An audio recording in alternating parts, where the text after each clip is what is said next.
Hello. That was an awesome G'day. intro. G'day, that's awesome. Oh, beautiful. Somebody's happy. Somebody's happy. Mate, 40 years it's been. You got to ride it till the death. Come on. That's all he talks about at the minute is this bloody football club. I actually moved the camera for that. What are we saying? We're saying good day, good evening. G'day, mate. G'day. Good day. Good day. G'day. Thanks for coming on. Long time no see. What, 2 weeks ago? 3 weeks ago? I know. In all of a couple of weeks. Surprise, surprise. That was good, mate. Dear. It was a good time. Yeah, thanks for being so welcoming, as a lot of other people were, to me and the Dripster at Reefapalooza at the Caribbean Royal. It was an amazing experience, and we will be back next year for sure. So then, gentlemen. Sorry, Tom. Are you two going back every year? Do you plan to go back every year? Yeah, we're going to California too. We're going this year to California too. So it's easier for us. It's harder for you. It's easier for us. Because you stopped over in LA, didn't you, on your way home? Yeah. Yeah. Part of the long trip home, Drippy. Was it 40 hours? 40 hours, mate. Yeah, we actually worked it out exactly. Between leaving Cairns via Sydney, LA, Orlando. Wow. Nutters. Yeah, but it was good because that layover was like, there was a layover in there. It's that making it so long. So it's like 12 hours layover in Los Angeles. Yeah, and we went out. There's a lot of stories. We went out in that 12 hours. There's a lot of stories. We can't tell you now. We'll tell you next year. It wasn't exciting though. No, not the top of stories. Not the top of stories. Okay. Stories. It was the middle of the Bad day. stories. So and then we went to the lab and then came back in very short. We keep it short, but it's good because we stop over and stuff. That's good. Next one is still this year. It's the end of August. So maybe go on Brazil and then from Brazil going up there. It's quite tough life, isn't it? Eh? Oh, just out of interest, who has to look after who with you two? I think Ehsan looks after Julian personally. Okay. Very you got it wrong, mate. You got it wrong. Very symbiotic. It's very symbiotic. Oh, really? Okay. Who's the pistol? Who's the work without Julian? Who's the pistol shrimp then, and who's the goby? He's the goby. I'm the pistol shrimp. You're the pistol shrimp. Okay. I think in that regard, like he calls me his if the two jet fighters someone's coming up behind a jet fighter and then they get locked on and he throws the flare, like he's the jet fighter in front. He throws the flares out and then so what you're saying is he's the maverick and you're the goose. I'm the goose. He's the flares. He sends them my way. Okay. He just got hit all the time. He gets just hit all the time, mate. That's it. But the most important thing, I trained my whole life to be that person. And he knows. Right. Knows I can take it. And be up the next morning and be ready to roll. So, for the next round. So, So what happens is, so in Brazil, for example, like Orlando is easy. That's easy. America is easy for Jules. Like, there's no challenge, right? But in Brazil is hard. So we land there and they right away start. And it's just like, you want beer? You want this? You want that? And I'm like, Drippy, I'm not drinking anything, like nothing, right? So I'm just, I'm just fighting it. I was like, no, I can't, no, please not, no. And then, but if Julian is there, it's just like, and Julian would drink anything. Julian is like, and then it's done. So I can work. It's really good. It's in my genetics, boys. It's in my genetics. And we are obviously genetically from you, so you pass those I can relate, definitely. I think that would be fair to surmise mine and Drippy's relationship, I think, as well. And the thing is, the ones that you sent from the motherland to here, the ones that weren't strong they died pretty quick. The ones we didn't want, you mean? The ones we didn't want. So only the toughest of you guys survived here, and that's where my genetics come from. So okay. Anyway, so this morning you've come on to give us a bit of bit of a taster and a bit of a dive into, literally a dive into some of the stuff that you do at the minute down under, which you've sent me loads of files, which we'll share. Reefing related. Thank you very much. Reefing related, obviously. There may be the odd red herring in there. Who knows?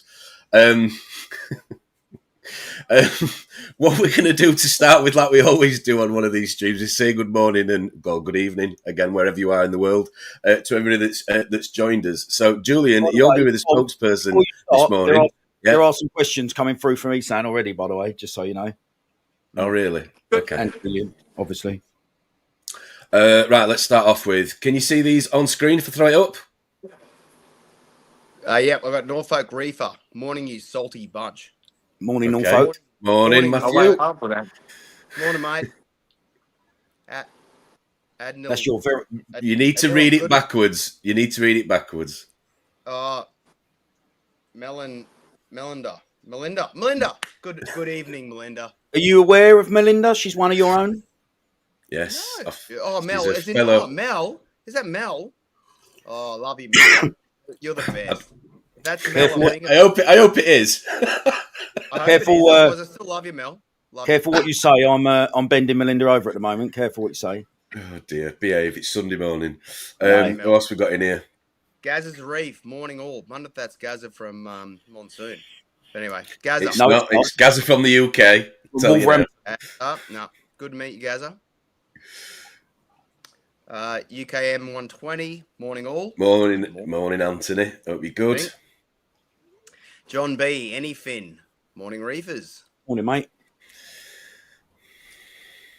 Dan's Reef UK. Morning, Reefers and the Reefers Network. Morning, Dan. Harry West. Morning, Reefer and the Reefers Network. Yes. It'll stop being painful soon, I promise. You're good at this, Julian. You're good. No, I'm just saying everyone's coming. One-armed Reefer. Morning, everyone. Good to have you, one-armed Reefer. One-armed Reefer. Morning, Leroy. Wakefield Reef. Morning, everyone. Happy Sunday. Rapist. Yeah. Morning. Reefy Reese. Morning, all. Morning. Dave Reef. Morning. Morning, all. Reef and Pete. Good morning, Reefers. Love morning, Jay. Morning, Jamie. Morning, mate. Oh, here he goes. Have a stream, everyone, and hit that like button. 130-mile drive this morning to deliver 2 pots to a customer. Crazy. We'll be listening. Nice. That's hashish on about there. Yeah, homegrown in the garden centre. Baby Dave, we haven't got the voice, but I'm sure everybody watching can imagine if Ron was doing it. He'd be pressing that button right there. Morning, Dave. Morning, Dave. Who else we got in here? I have time for Dave, actually. Morning, Ben. Morning, Ben. Spiritual Reefer. Good morning, mate. Good morning, Harry. Morning, Harry. Brilliant video you dropped yesterday. Very good. I haven't seen it yet. Appreciate the work. Yeah, really appreciate the work that he puts on for the hobby. It's great, mate. Thank you ever so much. I love this. Great guys, watch. I love this start. I love this stuff when we start. It's just so good to get everyone involved and you know. Well, what's the point in having a channel if you haven't got viewers part of it? Everybody's on the same platform. So anyway, even alcoholics, we welcome alcoholics. Good morning, guys. Yeah, we encourage alcoholics. Yes. So I don't know what you can see on the screen, Julian, but Amanda's got 2 bottles. I think there's vodka and Bacardi rum. I can't quite remember. She's carbon dosing. Correct. It only took me about a year to figure that out. We just thought she was drinking heavily, looking at a fish tank. You know what? I'll say one thing. My dad was a Bacardi drinker, which after I heard of those little England, little Britain guys, the Bacardi became a different thing in my head after that. But anyway, yep. Carbon dosing. Love it. Carbon dosing. What else we got here? Nick is on. Nick Chan is on. Robbie Rob. And Mo is on. I know Mo from a long time ago. Hey, son, can you stop interfering, please? Because we've got a bit of a schedule we're going to. Thank you. To Mo. Here you go. Mate, he likes to talk. He loves talking. I struggle to get a word in with him. Julian's in charge of Julian's in charge of the comments. I'm going to feed fish. You keep going. Okay. Thanks, mate. Feed the fish. That's morning, pelagic swimmer. Morning, Rob. How you doing, morning, mate? Rob. That's what you Aussies have done to him, that is. Yeah, definitely. Gil's Aquarium. Morning, Gil. Morning, Liam. Morning, Liam. Morning. Gil. You got to pronounce the Ooh. surname as well. We good? First he's and paused. surname. He's frozen. He's frozen. I'll frozen? take over for a minute. You're frozen. Your screen's frozen. Yeah, He's your in camera's charge. frozen. I'm not going to say anything. He's in charge. So I'll take over to her. It's all right. I wonder if that's Julian's cum face there.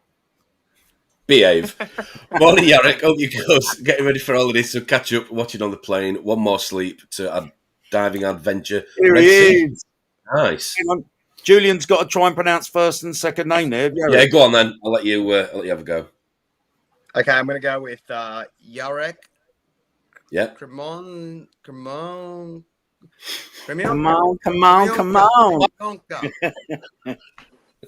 Yeah, good enough. Close enough. Good enough. Wow. He's Morning, heading over to the Red Sea on a diving adventure, if you can read that there. Very envious. Very good, Very mate. Have a good. great time. Safe Yeah. journey and all that, mate. He's an absolute cracking bloke. Really Yeah, love isn't it? talking to Yarrick when I see him. Really nice guy. Yarek. There you go. Yarek, right. Here he is. Reef. Morning, Mo. Morning. Mo Mo from from Leicester. Mo's a good guy. Ehsan, you got anything you want to say quickly? huh? Do you want to say hello to Mo now, or did you do it 5 minutes I ago? said hi to Mo. I'm done with it. Hey Mo. Mo is from Bristol. I went to his house ages ago. I just wanted to. He came on my live last time, so I just remember. So it's really cool. Quite a guy. There we go. Huh? He's quite a guy, Mo. Morning, Cam. He's having he had a crazy tank back then already. Like Max was massive. He's I got another remember one that. now. Yes. Yeah, I guess he will never go smaller. I don't No. believe that. No. No. What are you drinking, Julian? What is the beer of choice? I used to work for Lyle Squire, so I can't help myself but to drink Squire. Okay. Do you know? Lyle Squire is the owner and operator of Cairns Marine. I don't know if A very strange thing when I was in Australia, right? You all call a beer by the colour of it. I'll have a blonde, or I'll have a dark, or I'll have a what the fuck Really? is that about? Yeah. Oh, I didn't know that. Oh, we got limited beers, mate. You got heaps of beers there, so you get really, Is that why you was getting stuck in at rap? Yeah. But he meant something. He meant something completely different when he was asking for a blonde. Anyway, moving on. Yeah. He got Alyssa. Yeah. Morning, Nick. I'm married. Sorry, I was joking. Come on, Julian. Come on, keep it on. We're nearly there. Sorry. Morning, Liam. Yeah, come on, Julian. Morning, Liam. That's Nick. He's saying morning to Liam in the. That guy's called Nick, and he's saying good morning to somebody in the comments called Liam. Oh, sorry, Liam. No, that's Sorry, be Nick. fine.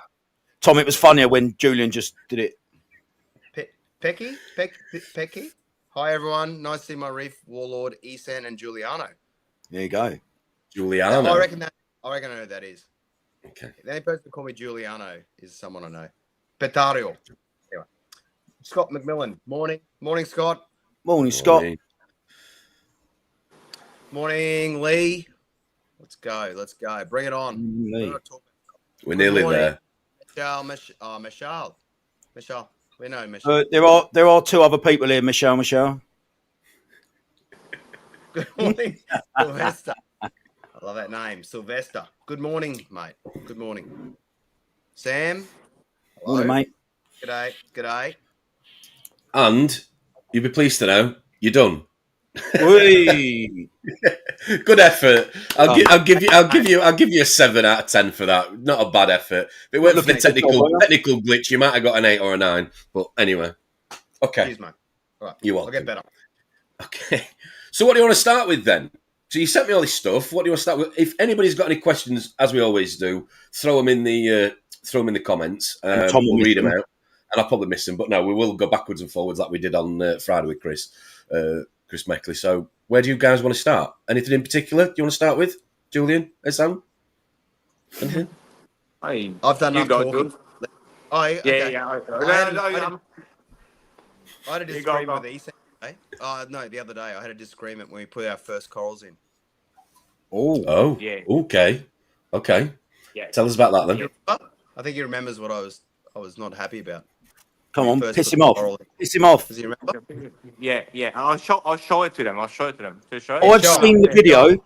Come on, Show I've let me them put you on why full I screen. was cranky. It's Show them why I was cranky with you, mate. I've seen the video on these already. very dark now on this one. That's You can't a see very it. dark. Can you see it? Yeah, I don't know if yep. It's a See the coral? Catalophilia. Can you see the coral? yeah. Very hard to see in the blue light, but yeah. There's a He was, Catalophilia. he was very unhappy. Need to put it up there because the sand is flying away right now. So Okay. he was going cranky on me because it's in a sand living coral, and he was saying like it should be in the sand. That's a natural habitat, and a Wow. lot of people put them on the rocks and don't know that. And then I said, well, but leave it on the rock because our sand is flying away. And he's like, no, put it down. And I still didn't do it. So he's cranky with me still. Just quickly, where did I see the video in the last day or so on the corals you've added regarding Jake Adams? Yeah, they're on the other bomb. So we have one bommy here, right? That's one bommy. Okay. Bommy? Is that an Australian? Bommy's Yeah. a rock. It's a Yeah. outcrop. It's a rock. So when you're out on the reef, so this is the other bommy, right? Like a little structure. Can you see it? That one? That's Yeah. Jake's bommy, and that's the other Alright. bommy we have. So we have two bommies. So yeah, when you're out Nice on the one. reef, there's a lot of sand, sometimes, and then you have these structures coming out of the sand, and then we call them bommy. You know, like it's a bommy. Alright. Right. I'm So you now. got the reef, the main reef, right? Everyone talks about the main reef, and any rock outcroppings that are separated from the reef are a bommy. That's what we call them over Yeah. here. It's Like bommy. little satellites, you know. My school. Satellites. I'm now starting to doubt the quality of my school because they would have just called them rocks. Do you know what I mean? So Yeah. Well, that's the English school. That's Thank what- you. I've learned Yeah. something already. Google it, It's a mate. security thing here too because you see that video that you showed when I'm driving into the reef, which is really dangerous. And bommies are the worst thing because they're just coming up to 40 centimeters of water, and then you run with the boat into them, and it's very dangerous.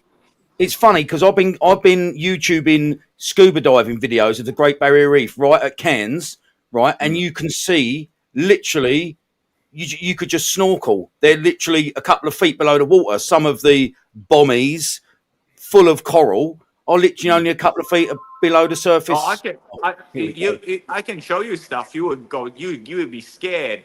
There's bommies that in low tide they're just this amount under the water, just 10 centimeters, and you run a boat with 40 knots right into this thing. You just rip out your outboarders. That's it. You'll go, dude. That's it. So you'll be very careful. It's very dangerous. You know, it's quite dangerous. We had times where Julian and me were feared enough to go. There's zones that are secure when there's high tide, but not secure where there's low tide. And we went all around one really big reef just to go home because we didn't want to go through it. Too dangerous, you know. Yeah. So, yeah. Can I just jump in and ask for the benefit of the audience? Julian, Ehsan, who does what? What are your jobs? And I know there's going to be some sarcasm from Julian probably regarding what Ehsan doesn't do. I don't know. How's the business made up with you two? What are your roles? What do you do? I'll let it start. Yeah, you go. Go. Do you want me to say it or you say it? Yeah, I was going to start. Yeah, you go. Okay. Don't upset him. Don't upset him, Julian. It's payday soon. Nah, he's having the big brother gene, mate. You don't know him. That's a horrible on the boat and everywhere. He's just dropping. Anyway, I'll tell you the stories anyway. But Yes. no. So generally, our company is not very little. So we are here. We have since I'm here, Julian and me doing a lot of scientific work. We work together. We think about things. Yesterday something came up that we'll possibly drop the next time when we meet. But it's kind of the being emerged thing, you know. So when I started the company in Germany, I obviously have all the labs going, and I have that. We had the lights, you know, in the past that Tom still knows, the Lanis, and we had a shop. We sold corals. So then we grow and grow and grew, and then we ended up having all these labs around the world now. We have the ICP stuff. We have production in Germany, so we always had production in Germany. That's my dad and my mom. They're doing that part. So it's not like a little thing, right? It's actually one of the biggest companies in our industry, if you want it. Like we're multinational, right? But Julian and me here, we are mainly trying to develop new products based on knowledge, you know. So it's a bit of a very family kind of like a family company anyway. Like my mom is there, my dad is there, you know. Like we're kind of my wife is in it, right? So Yeah. Julian is a really good friend of mine for a long, long time. So before he was working with me, he was working with Cairns Marine, which Lyle is a really good friend of mine too. You know, so we met in Denver the first time. They came to my talk, and we got drunk really 2014. bad. Yeah, that was 2014. Yeah, that was when after I sent you that videos where we were on the boat with Jake and Vincent and the guys, you know. So I saw that recently.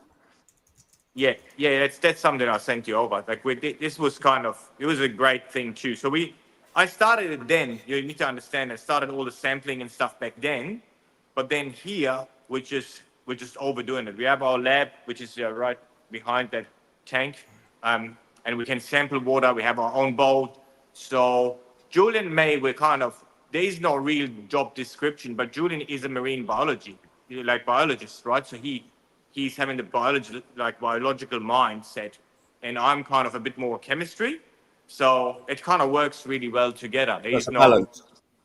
yeah. So for the main part, we're doing all the other stuff too. I'm uploading, you know, Sean is taking care of the machine testing, but then I do all the testing stuff. Julian is watching over sales and watching over, you know, support and stuff too. So it's not like mostly, but realistically, what is the fun part is the biologist and the chemist. You know, that's really the part that we take.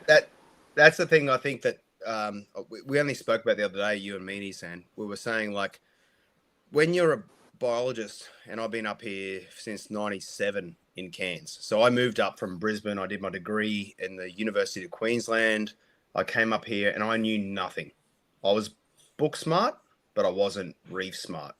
And then I had aquariums since I was 5 years old, freshwater aquariums, you know. So I grew up keeping freshwater tanks, breeding convict cichlids and all the things that kids do when they're growing up, you know. But then I had that love, and then I obviously did marine science, and then still didn't really understand much about the reef. And then I moved to Cairns in '97. I was very, very lucky. I met a beautiful girl at a party who had a boyfriend, but I didn't know that. and she was nice enough to bring me up to Cairns. Her brother worked for Cairns Marine, so I end up meeting the guys at Cairns Marine, and they said, "Finish your degree, come up and work for us." You know, because they knew I was studying, majoring in fish disease and coral, fish and coral disease, and they really needed that information. And I said, "Oh, it'll be amazing. I can find all these new parasites and describe, because there's so much that's not known about the environment up here. Even now, it's hard to believe, but it's such a massive resource.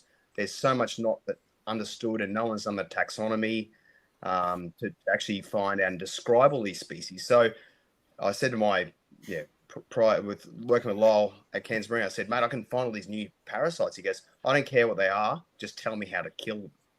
That was his thing. He said, "I don't care. Just tell me how to kill these things. Get them close. Find out roughly what they are. Tell me what drugs we need to use to get rid of them." So that's how it all started in '97. And that all led all the way through to 2014, when I was fortunate enough to go and talk. So Jake Adams invited Ehsan and myself to the MACNA in Denver, Colorado, which we call the Jake Adams MACNA. And he was talking about bringing ICP to America. And I was talking about sustainable collection of aquarium animals for the world market, with Australia being one of the best places, which they're not drug caught. They're being brought in a very sustainably managed way. So I focused on that side of things. He was doing his thing about ICP. I didn't know what an ICP was. I was like, he came. Nobody knew. No one knew, and he comes and goes, "I got this machine. I got fish and coral from your company, in my tank in Dusseldorf, and I really want to talk to you guys." I'm like, "Yeah, that's awesome." So I'm like, "What's an ICP?" And that was that talk that I sat with Lyle in his talk. It blew my mind. I was already in the industry from 97 to 2014, and I was running systems. I was keeping coral in raceways commercially, exporting corals around the world. But I didn't, when he explained about what ICP can bring to the industry, I was blown away. And that's where our friendship became. It started there, and then kept it in place from there. Cool. We didn't sleep. We didn't sleep that night. We didn't. I thought you were going to sleep. say you didn't sleep together. Sorry. No, we didn't. We didn't sleep We know- together. we know- We didn't sleep. We didn't sleep. We know that's a lie. So we. You do realise. Okay. I have slept next to him. Does that mean that Okay. I've slept with him? I guess. Yeah, Right. absolutely. Yeah, that counts. I've got a question from somebody in the comments that I'm going to throw up for you. It's regarding clam. Question for Ehsan. Will you be able to get another Geiger's clam like your last tank? Was that what the last clam was? And Yeah, did you the get last- them in the last- Australia? yeah, Can the you get last- them in Australia? Sorry. Well, I don't think we can get it in Queensland. Why they are right here? They're like, obviously, I know exactly where they are. Like they're massive ones. If you could carry them, you could just carry them home and put them in the tank. But it's not allowed. So it's possible that we get one from you guys in Cairns Aquarium. They wanted, one in their tank and one in our tank, whatever. But I don't think. I think I'm going for a specific other one. I would like to have a blue Derasa. So there is blue Derasas here too. You can't get them from here. There is no quota, I think, for them. Is it correct? There is no quota for them, Jules, here. It's not allowed to take them in Queensland, but it is allowed to take them in the Northern Territory. Yeah. So, to be honest, not sure. huh? Oh, you are. You said they're here. No, yeah, I don't think we got quota for it. Yeah, I don't think so. So, yeah, I will get one, but I'm after another one this time. I would be after a blue Derasa, which is a really rare one too. And they are up in this reef, but we possibly the most likely thing we get is maybe two blue squamosas, but big ones too. So let's see. But we're looking for it. I really try to get. I definitely want a clam in that tank. So one or two. Let's see. Right. Okay. Mo's asking. I know you've already answered this to me earlier when we were in the green room. How many Dilluas have you got above that tank behind you? 21. Is that all? 21. So it's how rows on. Yeah. How many pucks is that altogether then? 21 times 4? Is that right? Yeah. 84. Go on, Tom. What is it? What? We're Yeah, I'll tell you. Let's have a look. So it's rows of three. 3 by 7. Like rows of 7. So it's 1, 2, 3 rows of 7. Right? I think you could have got. I think you could have got a few more above there, mate. Personally. Yeah. I said the same thing, but Mate, bit we had expensive. 15. We had 15, and we were like, I was like, because I'm thinking of the end. I'm paying the bills, right? So I'm like, oh, 15. That's cool. And then he says like we spread them a little bit more wider, obviously. Yeah. We want a coverage. And then I said that should be good. And then he says like, give me a par meter. So he's like, Yeah. no, like it goes like that's the high, boxes. down, up, down, and he goes, nah.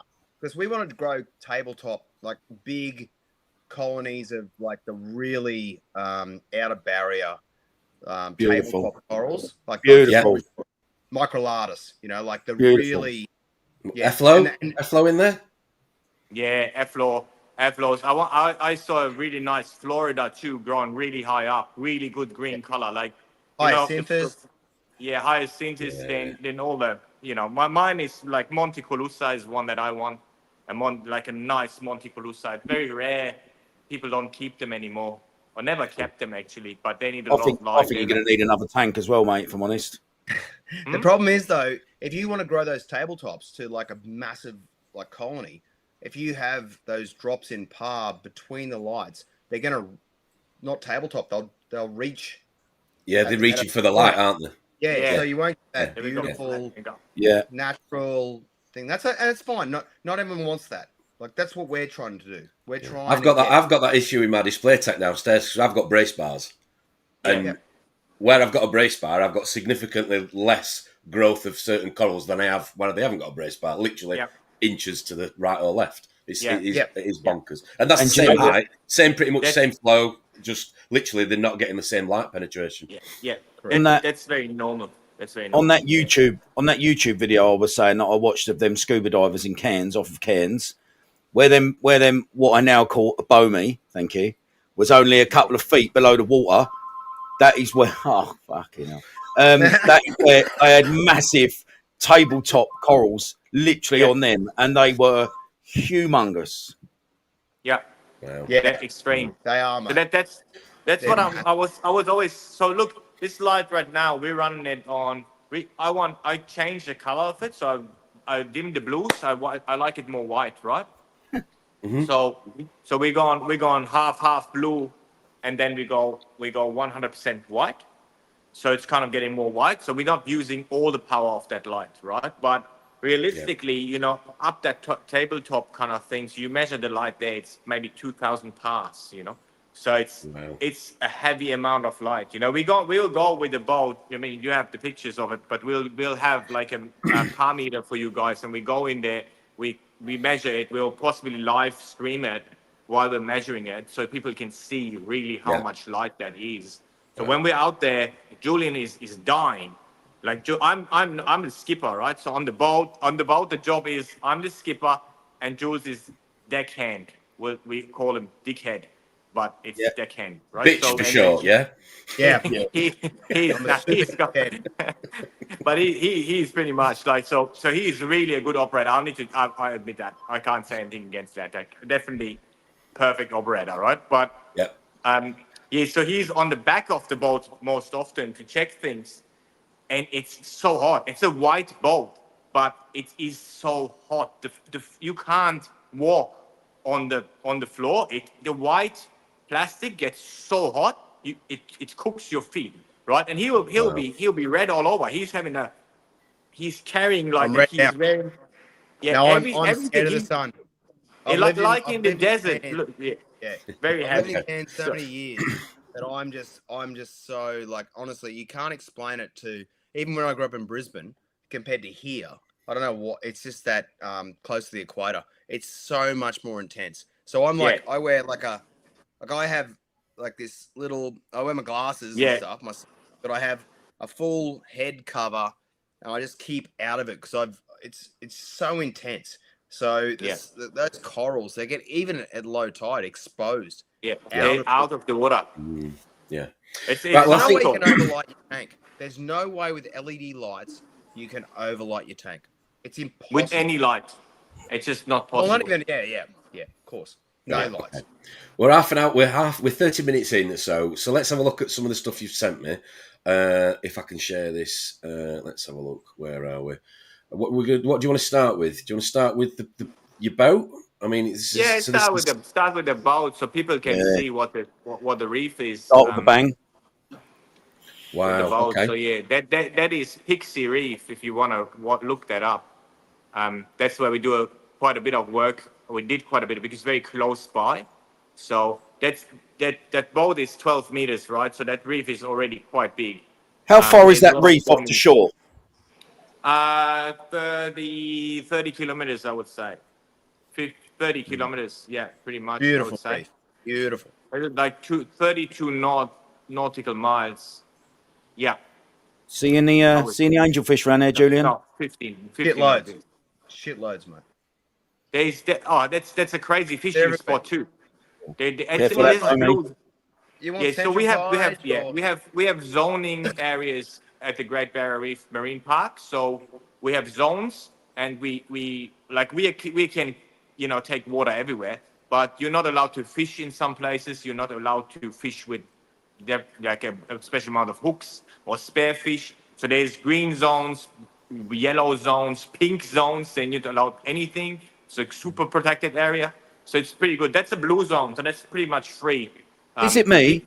Is it me, or does that look like that reef is quite close to the water, like the top of the water?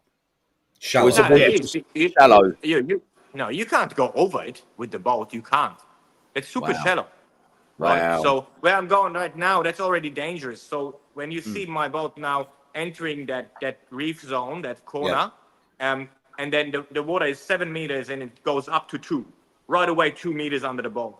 And that's already quite dangerous because you will have bommies there that are higher. And there's one that you can see, I think, when you go out.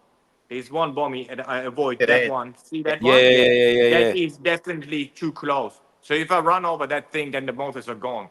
You know, so it's kind of, I've gone very slow though. That's a very slow move. That is stunning. But this is the smallest reef we have here. This is the smallest reef. So you've been to my talk in Orlando. I couldn't send you that other thing, but it is the smallest reef we have. So that's I think that's still Pixie. I think we did that video there, and it's kind of the wrong format, but you can see me in the back. So we deploy a drone. So we have a grabbing drone. We have an underwater drone. Put in the water. I don't know if you can see it, but Julian is trying to kind of, put it in there. And then we drop that, and then we can go around. So then you can see why we drop it there, because that's an edge. It's like an edge of a coral reef, like the edge of it. And then we run and look for corals and stuff outside of it. We have a better way now. We have also like a camera that we can drop into the water and drag behind us. And it's live streaming up to the boat.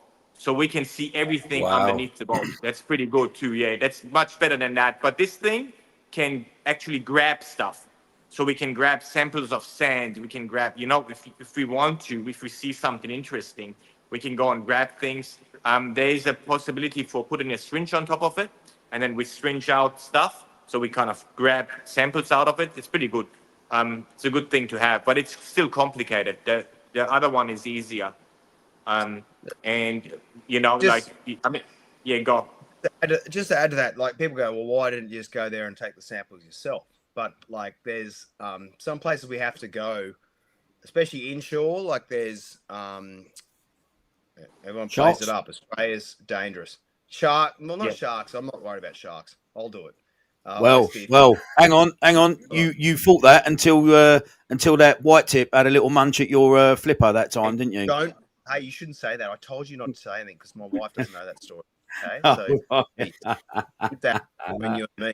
Whoops. People on this, but no, yeah, that happened, but that's rare. But the point is, like, you got box jellies, you got more crocodiles, mate. Inshore, if we're doing the inshore, everyone thinks that all the corals live right out where the water's beautiful and clear, and we're all out there having a lovely time. But the most of the corals you guys have in your reef tanks is in areas just off the coast where the visibility might be less than 1 meter.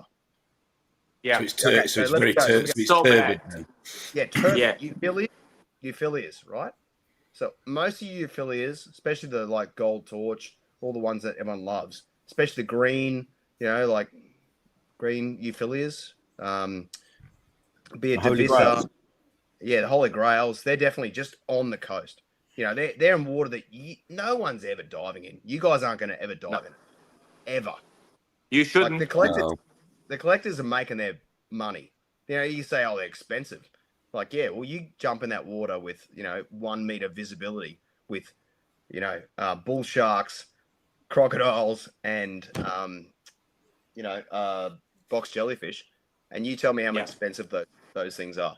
And that's and then Acanthastria, the Scolimaya, all those corals. They're all from inshore reefs. No one dies. I need to tell you something now. What work-wise is making sense for us too is we talked about this once, I think, on the show. Is this is the easy to keep ones, kind of, because they don't like a lot of light. These ones do not need that, right? They don't. Realistically, they go under blue. That's fine, because it's a very turbid water. You know, it's very turbid, so you don't have that intensity. And they're a little bit deeper too. So most of them sometimes live in sandy or muddy areas too, you know, like, so it's kind of, it's another habitat, right? So in the hobby, we're kind of moving towards this species sometimes because realistically, they are not that hard to keep too. You know, they're easier to keep. They can take more fresh water. They can take better fluctuations. We have way more More fluctuations. tolerable. Yeah, because when Definitely. it rains here, you know, that will turn into like fresh water kind of thing. You know, like there's so much water going in there. They can handle it. Aquapora, nah, they don't like it. They bleach when the fresh water hits them too much, right? So you need, if you understand what this is kind of, you know, the whole chain, then you understand what people are doing wrong or the you know, the benefits of some tanks. Yeah. So you can say, oh yeah, mate, now you can go with that light. It's no problem because as long as you keep euphilia or you keep, you know, all these corals from that habitat, you should be fine, you know? So this is something people just don't know. They think they're all in one spot. You go, you walk into the reef, and then there is the reef. It's not. Yeah. It's like so far away, right? So it's all these differences that exist, right? Can I just jump into the comments then, please, gentlemen, and say hello to a few more people that have questions joined for, us? There's quite a Ehsan few and Julian. questions that I am going to try and get to. Well, you do then. Look, morning, Dirt Devils Reef. Thanks for joining us. Bristol Reef, great to see you last weekend at Love to Reef. Yeah. Michael Morning, mate. Kennett, how are you doing? Willem, hello. Nice to see Jay in the comments as well. Hey, morning, Jay. Morning, Jay. Hope you're Morning, good. Jay. Who else we got in here? Mr. Rodbers is here. Oh, look out. And we've got CC Reefs. Morning. Hope you're good. Hey, mate. Thanks for joining us. I think that's everybody. If I've missed anybody, I will try and give you a shout out. Right, questions then. Let me go back to the top. So this is one that I think you probably get asked quite often. So Jay's asking, can you explain the Triton method? Is the approach still with 0 water changes, or have I got it mixed up? If it is, what is the thinking behind no water changes? What are the benefits for corals? Who wants to answer that one? I can. Okay. So that's the question I got asked like for 17 years now. Yep. So yeah. So I hope you know the answer, by the way. He's gonna ask you, he'll just stop and get Julian to finish it off for him, probably. Yeah, I will, I got. Yeah, it Off says of the I'll go quick, and I can go quick, and Julian can take that part of more detail. So realistically, the Triton method is a very unique method out there. So there's nothing comparable to the Triton method because it is holistic. Okay, so I know that word is a bit strange, but holistic means we cover everything, right? So we cover the filter. It's a filtration method more than a supplementation method. So people think you put something in and that will inhibit you doing water change. That's BS. Sorry, that's just wrong. Okay. So what we do is we have set up a filter system that does not necessarily create an accumulation of something, right? And that is inhibiting your water change. And if you do not do that, you need to do a water change. You know, it's realistic that you will need one at one point, or you're running blind into a problem. So to support this method, we created the ICP, right? So the ICP now gives you more visibility, so you even know if you're really messing something up right now. And then you can still do a water change, right? So realistically, the benefit of no water change is more stability in your tank. So when you do a water change just because you think out of fear or something, you think you need one, then you would always mess your stability up. You would put new salt in, put this in, put that in. You don't even need, you don't even know if that salt is a good salt. You don't know that. Everything you do is based on a belief, but not on knowledge, right? And that's why this is a bad situation for your corals. So it's not bad if you have good salt. If you, for example, take ocean water, like natural seawater, it's not bad at all because that's perfect water. You take it, put it in. But if you take that natural seawater from a place that is just producing crude oil or something, and you have it messed up, then you do the water change, it will kill all your coral. And you don't know that. That's the issue, right? So if the same counts for your salt, and it's even worse with your salt. So not doing a water change is the more secure way of running a tank because it's more stable in a very short way to saying that. But to do that, you need to have a much better filtration that you would have in a normal system, like in a normal messed up, totally, chaotic system that nobody tells you how to do it. So non-holistic means you need the water change to kind of reduce the amount or maybe export some stuff. And if you look at it, it's like 10% water change a week. That's a standard thing, let me say that. And the rest of the job done for exporting and cleaning up your tank is still your filter. So 90% is your filter. So what we did, very simple, is we said, well, let's make the filter 10% better, then we don't need water change. And that's the truth. That's what we did. In a very simple term, We possibly made it even 20% better, but that's the way it works. Okay. So yeah, it's a very, very advanced way of reef keeping. Let's say that. Would it be fair to say that? Would it be fair to say that the Triton method encourages people to do ICPs as well? Well, I think everything will encourage you to ICP, because if you don't see anything coming, you will kill your tank. So I mean, for the simple fact that most people would do a water change in their head to replace certain trace elements or to top them up. That doesn't work at all. I know. We talked about that before. That's how people will think. Yeah. So in my talk, I said this is making me angry, right? And people think you don't look like somebody that gets angry. Does he get angry, Julian? I bet he fucking does. I'm not an angry person, but this is people don't understand why. They don't understand why. And the reason is, you created the water change, and I'm not against water change, because water change is a tool. You can use it. If you have lead in this tank, I will do a water change right away. No problem, But they put too much on top of it. They're overgrown that water change to a holy grail tool, which is not true.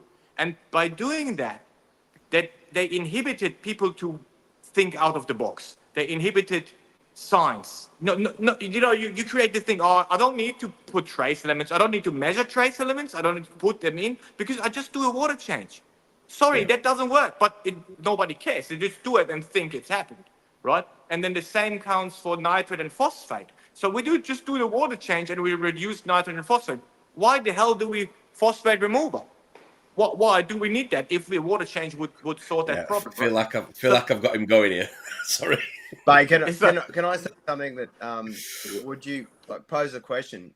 If people have a vested interest to sell salt, would that make them want to push water changes? Yeah, I think you find this a lot, mate, the longer you stay in this hobby. Yeah. I think you do. And I think you also, as a reefer, have to also appreciate, as I don't want to sound like I'm contradicting what you're saying here, but I think you have to appreciate that these companies also have bills to pay and are businesses, and like any business, they will find a revenue. They've got to find a revenue stream. Yes, 100%. Yeah. I don't blame them. Yes, no. But I do blame them a little bit, because I would never sell a product saying it does something that it can't do. Yeah. And I don't like that. So I would say, this is it. You can use it as and this is ICP too. So I'm not telling people that ICP is absolutely error-free. It's not. We're not saying that. We have a separate sample comes with it. If there's anything, you can ask us. We retest it, because there's no error-freeness in anything, right? And if I would say, I do an ICP and your corals will look awesome and perfect like mine, it's not true. Yeah. Right? I'm saying you need the Triton method too, right? ICP is part of that now. You don't maybe need it every time, but it is the truth. And that's kind of the combination of everything makes that success. And you have all these successful tanks around the world running Triton, and they're not even people coming anywhere on social media because they're just happy with it. But that's because they kind of have that complete thing, right? Okay. And like you say, Go, Jules, sorry. I was just going to say, I think that's the biggest conception people have with the Triton method. They think it's ICP testing and dosing individual trace elements. Yeah. The biggest misconception is it's actually the filtration. It's a filtration method. And then the individual trace elements and the ICP testing are the tools that allow you to work with that method. That's something I think people miss. I went round Pelagic Swimmer, who was in the chat earlier. He's gone round. It sounds so funny, doesn't it? pelagic swimmer's gone round Reef and Teeths this afternoon, right? But I was round Rob's yesterday. Rob only lives about half hour, 40 minutes away from me. So me, him, and another lad who comes on here, Darren McGinty, was sitting round Rob's. We was up in his fish room. Then we was just having a drink round his like garden table out. He's got a fucking beautiful garden, and it's a wonderful thing when reefers just sitting casually, fucking chatting about fucking all things, right? Yeah. And we was chatting, funny enough, similar to what you're trying to. The longer you're in, this is just for me personally. You don't know nothing when you first come in, or I certainly didn't, right? So over time, and it happens with time, nothing else, right? Because people have jobs, kids, fucking bills to pay, and all the rest of it, right? You gravitate towards what your research and your, little research has you lean towards. You know what I mean? Because I think the longer you stay in, even if you don't know anything, even if you ain't got a PhD, even if you ain't got degrees in this and this, when you're working with these animals and you're doing the maintenance on your tank every day, and you gain some form of logic, however much that is compared to someone like Ehsan or you, Julian. Do you know what I mean? And I think you also have the back in your mind that not everyone's telling you the truth when they're trying to flog their products. And I think hopefully you get to a point where you can kind of separate the good guys from the business guys. And like I say, I don't have no bad feeling or ill feeling or ill want for any of the businesses. I just think that naturally you find the people that make sense to you through what they're demonstrating and trying to explain. I think that's why I'm here at Grippy. I'm the only business owner moved with 4 kids to the Great Barrier Reef, but 2 of them couldn't even speak English when I come here. It was hard, right? But again, huh? I still struggle with it. Yeah. Me too. But you know what I mean? Like it's like the way it we try always to show this passion. We have a tank. I had my old tank. You can run pictures of that maybe. Yeah. And this is always for me. This is my way of reef keeping. My way is understanding, transparency, innovation. That's me. I'm not. You know what? I could just say Triton method is with water change and sell salt. I could do that. What not? Make money. Easy. But I'm not doing it because it's not the right way. I want success for my customers. That's what we all want, right? In Triton. And we are all passionate people. We're all knowing that, we actually know what you guys want because I wanted to. That's what it is, right? So realistically, that was the driver. And in every industry, there is but these people that are not, we are very different. We are reef keepers before. I'm doing it since I'm 12 years old. I had my first reef tank, right? And, that was 12 years ago, so I'm 24 now. But, it was kind of the reality of me being a reef keeper first and then come into the industry. But other people are there, whatever, PhD in whatever, and then come to the industry and then maybe buy a reef tank to see how it works, And that's a different thing. That's just different. So when you look at, I hope that our customers look at that and say, yeah, that's why I'm trusting these guys. This is why, because they do a lot. They put that money that I give them back into a boat, back into, just go further and further and further. And we're not stopping there and just sell salt. That's the point, Sorry, Julian, can I say something really quickly, right, into what you said, Julian, earlier, 10, 15 minutes ago, right, and my ears pricked up, which is absolutely true, is there's book smart and then there's reef smart that you only get from being out on the fucking reef. Everything we're trying to replicate in here. That straight away, mate, I thought it's very similar to, listen, my past life, I would have been deemed street smart. Do you know what I mean? You don't learn that in the classroom. Do you know what I mean? You learn that from running with tow rags.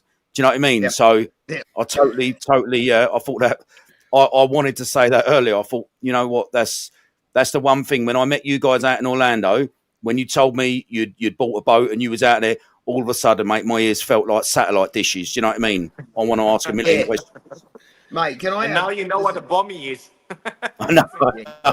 Mate, to add to that point, right? So I look at, I think the biggest difference for our company, and I add a few things together, right? So Ehsan and his father and Linda and, Triton is built as a scientific based company.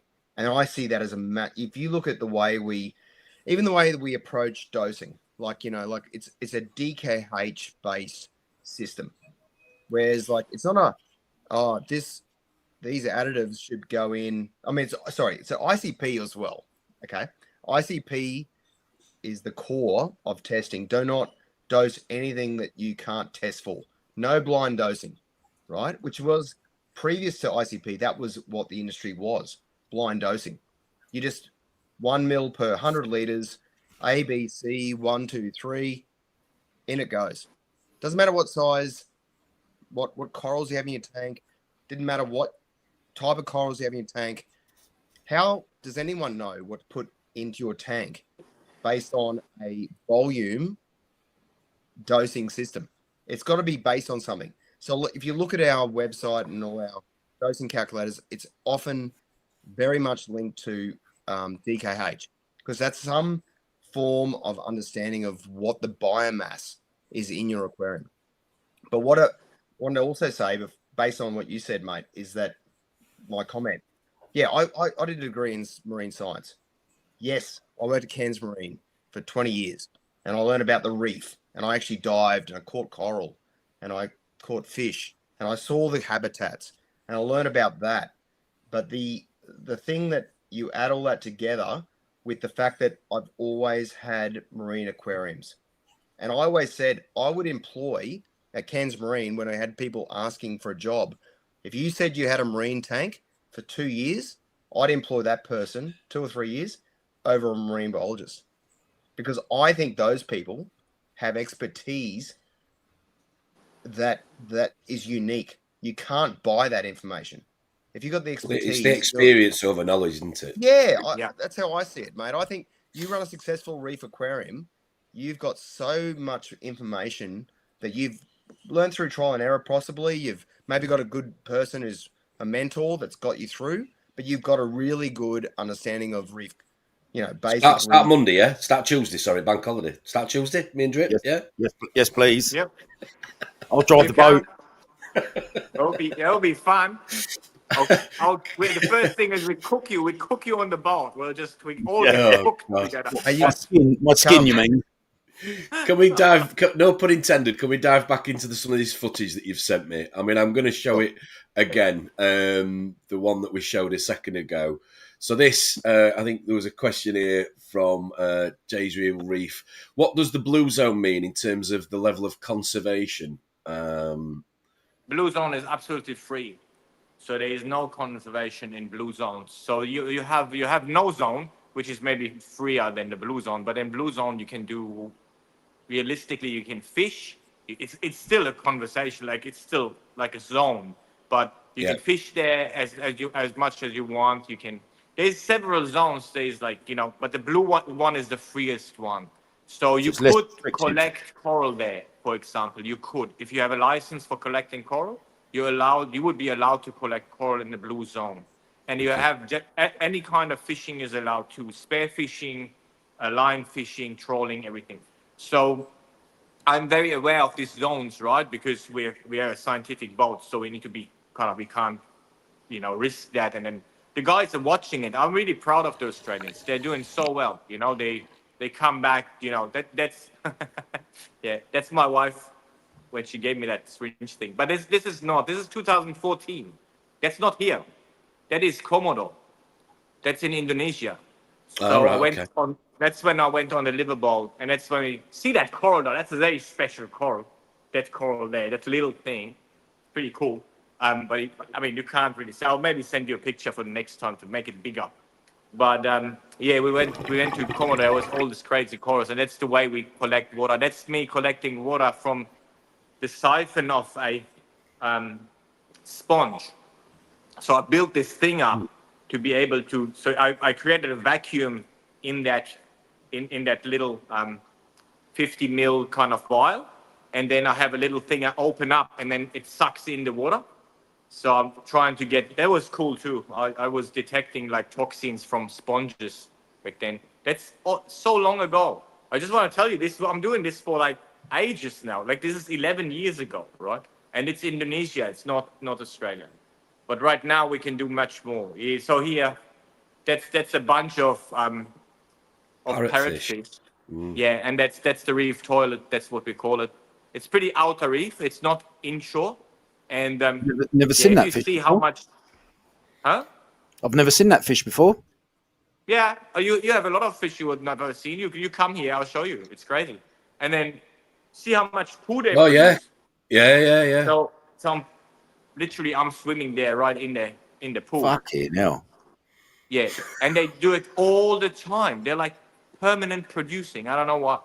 And that area is pretty cool because my wife used to, like, we go there and then she swims after the bigger ones, and then we try to collect the poo. That's the way we created Enfuse, that product that carries the food for the coral. You can show that video. That's the next one, I think.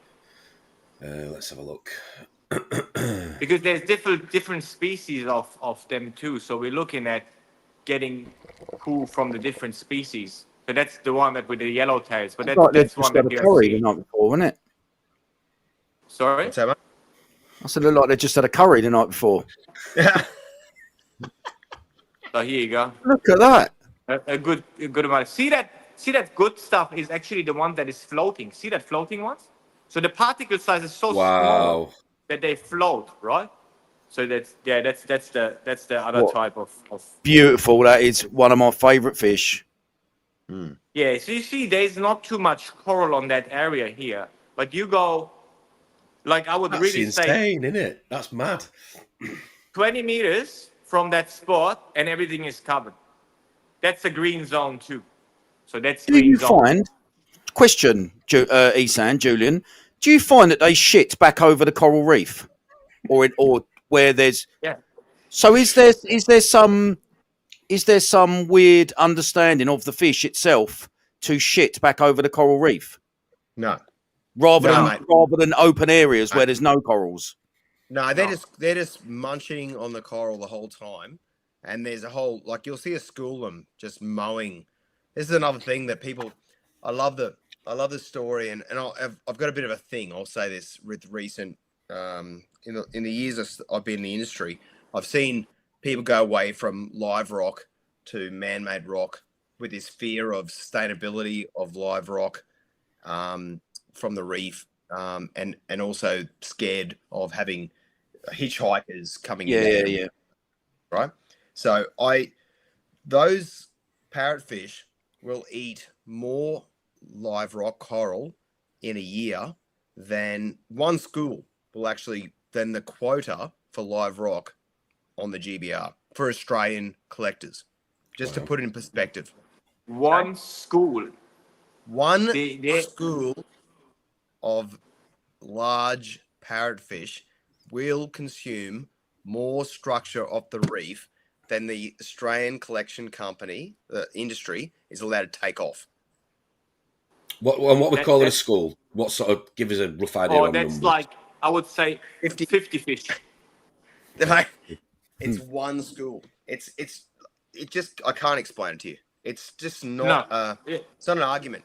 Sustainability of live rock collections, not an argument. Don't feel bad. I'm saying to you, don't feel bad taking live rock off an Australian reef. I'm not saying other countries. I only speak from my experience in Australia and the management we have in place and the quotas we have in place. But if you get an Australian live rock, you've got no concern with sustainability. Just so everyone knows. Tom. Yes. Tom, it's just, this is what I always say to people that, like, because I'm not from here, like I was like you guys. I'm in Europe and doing my reef keeping stuff, and then when I came here, I understood. I really understood. So, Ehsan, do you think, as a scientist, as a reefer, do you think your understanding has gone up levels since you've moved to Australia? Yes. Wow. I mean, listen, I'm a learning person. I never drove a boat before. Like, I do all these things now. I leveled up, I would say, heavily leveled up, man. But realistically, it is that the thing, maybe I told you also in America, it's that thing that, you know, you need to sit underneath the tree so that apple falls on your head. You know what I mean as a scientist. Yeah. So I feel that so much since I'm here. Like I live that. I live it with my kids. You know, I have pictures, me with my kids showing them stuff. I have my son gone around. You know, walking between these big clams. You know, it's just you just need to do this if you want to understand what all this is about and how you can keep corals and fish and how they really live and how they live together. That's the point. Together, you know? Like we mix them up, however, we just mix them up, like put them in there from Indo, Caribbean, and whatever. And you think like, yeah, that'll work, you know? Just keep going. This is not you. If you want to understand it, you need to go in there. And it's so crazy. Drippy, it's Right, so crazy. Get the boat waxed for November. All right, late November, early December. Get it waxed for me. Very Coming prep, on, mate. it's coming on a Wednesday. I thought there was an Guys, us in there. Can I add to that? I think that the best thing about everything we do, and you guys haven't changed. You'll be the same as us. You never stop learning in this hobby. You never stop learning. And that's the best thing about the hobby. The thing is, I can say from, like Ehsan saying, the apple on the head, you've got to be out in the environment. The more you're out in that environment and the more you know what's I completely agree with what you're saying, mate. Do you know what I mean? The more you know what's normal, when you're out there a lot, you see what's normal, which then allows you to see what's abnormal. Like you can't really make a decision on what's different unless you see it a lot to give you a feeling for what is normal. Yeah, if you first go out there, it all looks crazy. But it's funny you should talk about abnormal and normal, because I was going through this footage that you sent me and there was some really random pictures amongst it. I mean, you two, I didn't know you two were on Neighbours. I mean, when did that happen? Yeah, I remember that day. Was that your wedding day? I mean, that was brilliant. That was the night after I met you. And you were on I mean, the longest. I mean, the longest. Oh my god! The best one for me was when you played. Hey, dude, I'm looking good on this picture. I love that. I don't know when you played. Was it Harold and Madge? Is that what they called? Yeah. I mean, come on. I mean, absolutely brilliant, mate. He went missing, didn't he? I mean, you need to send me that shit. That is brilliant. I'll send it you. It's not a problem. Brilliant. It's not a problem. There's a couple more. I mean, you obviously are well known for the Foster's advert that we have over here as well. You know.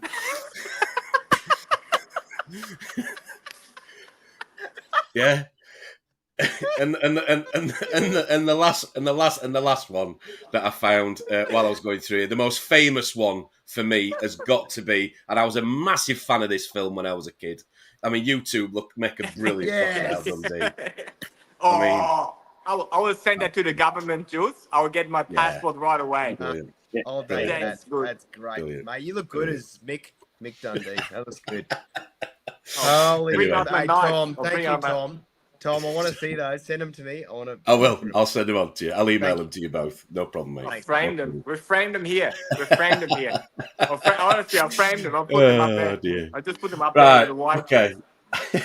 So do you want to talk about the Indo footage then that you've sent me on it? Sorry, more images. Ehsan, do you want to talk about that, or do you want to?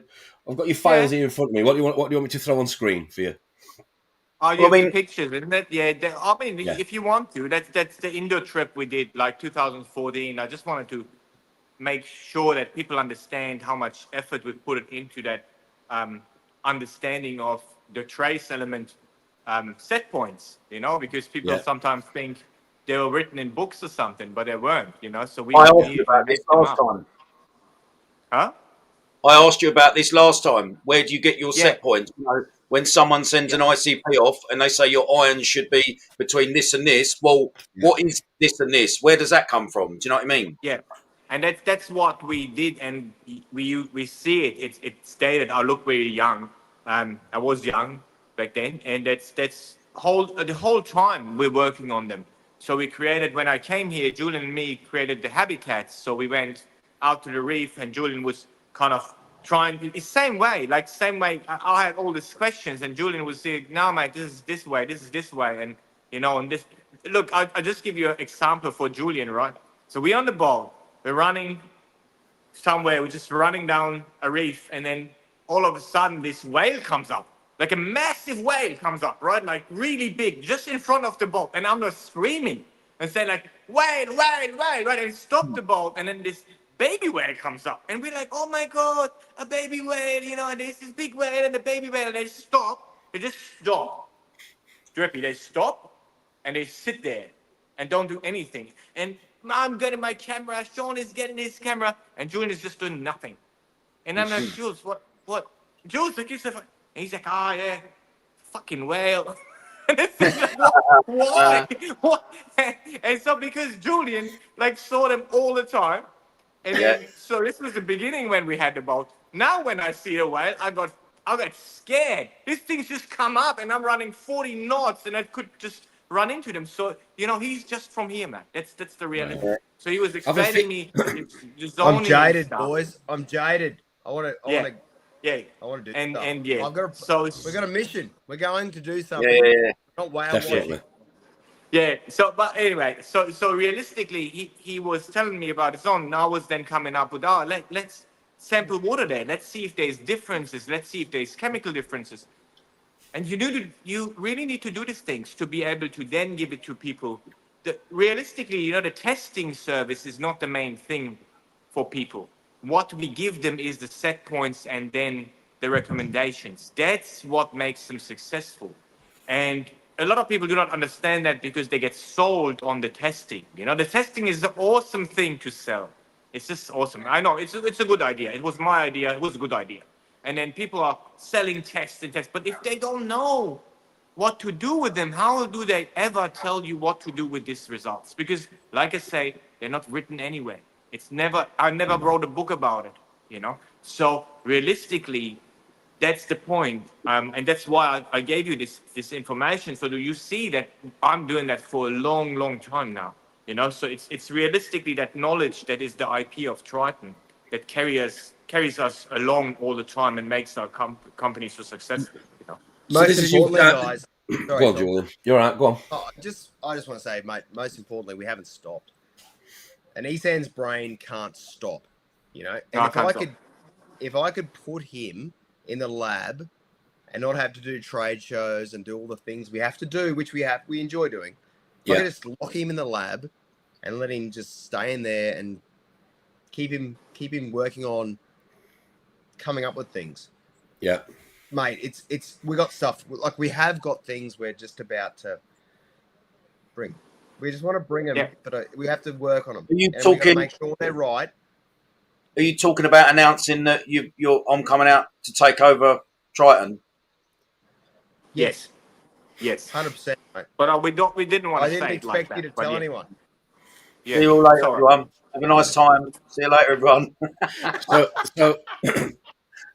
So this is you in Indo then, Ehsan. What year is this? Where are you, please? Where in the world?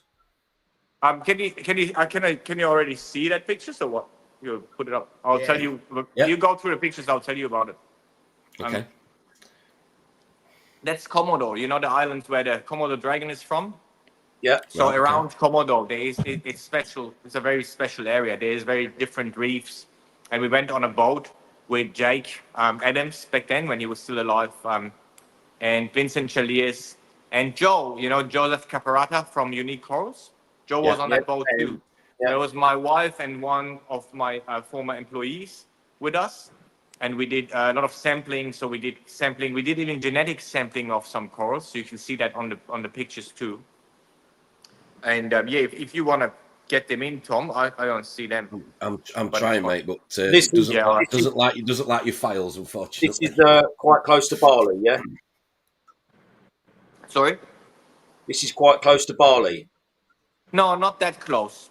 So it's still I think 2 or 3 islands further. Like if you go there, I think there's Lombok, and then you need to fly there. So we flew there with a little propeller plane, and then you land in that city, in the little town where you get on the boat, and it was a wooden boat, so we went out for 5 days. I think it was 5 days we were on the boat, and we're diving every day. And I remember there's so many stories there, but I remember corals that I've never seen again. It's just there was unbelievable things I found there. I think the boys, because Jake was very into finding a new coral. I think the boys found three species that would be new species, but never. I mean, it wasn't they couldn't take samples back. You need 3 specimens of them and stuff. But they were definitely corals I've never seen before. And I've never seen them here or anywhere again. So there was a coral I grabbed on. I was diving and I grabbed on it because I was floating away. And I was holding onto it. There was an aquacoral and it was so thick. You've never seen a thick aquacoral like that. And it was pink. It was such a beautiful coral. And I never saw it again. It was like high flow area. So there was manta rays going over my head when I was holding onto that thing. It was just unbelievable. And we were like sampling water there. Like I say, it was a crazy place, So the boys were pretty good. Yeah, that's the island Commodore. That's really on the island. And there's a picture I think with all of us on it. Yeah. Just Just 1 second, mate. Let's have a look. Come on, This Tom. one? Come on. Yeah, I'm having a few IT issues as always. So there you go. Too early. This one. Too early. You want? Yeah, that's all. So there's Joe with a stick, and Vincent Chalier is all the right, and then there's Linda next to me, and I'm the short guy, and Jake is right in the middle. Yeah, and the guy next to Jake is the dive instructor, the dive master that was with us. He needed to be there. There's a Belgian guy. I remember him. So he was good. That was good times. Yeah, and then underwater. So we came back to this boat, and it was a little boat, and where we used to eat, we were like, getting like samples of coral of the thing, and that's me and Linda. That's the place where we normally eat. So we set up in the night to get all the data into the computer and stuff like that. It was crazy. I still have all this data. It was absolutely perfect. That trip was so good for us. And it was the first trip we did, and after that, there were more and more coming. We got samples from I think the Seychelles and the Maldives and stuff, but not our own. So there were people sending them in and stuff. It was crazy. Go, Jules. I remember, mate, you were getting samples off us when I was at Cairns Marine. Yeah. So we had divers going out to where we collect the strawberry shortcake out really wide. Oh, one of my favourites. Yeah. Yeah. So Super we far. were getting. Ehsan said to us, "Can you get some water samples to see what the water's like for the, strawberry shortcake?" And when we sent the water to him, there were 2 things he said. The water was didn't you test it like 8 times? 12. Because you put 12. 12 times. 12 times. Yeah. Just to make Why? sure. Just to make sure phosphate level was nothing.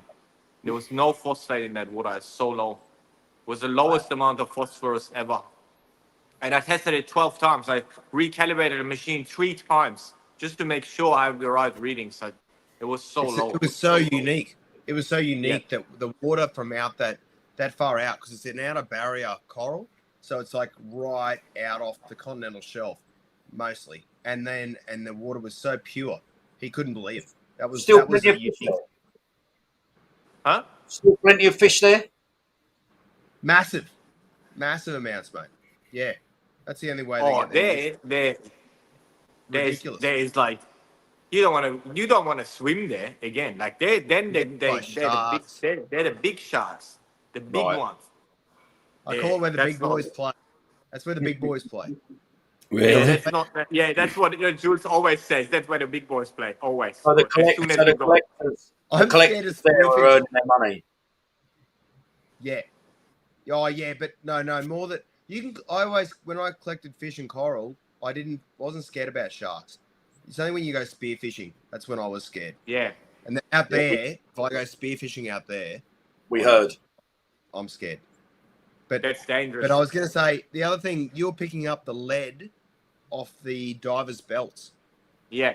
When There was lead of the, and I got that from Vincent too. So Vincent was diving too and got me samples in Bali, and we got the lead from the belt into the vial.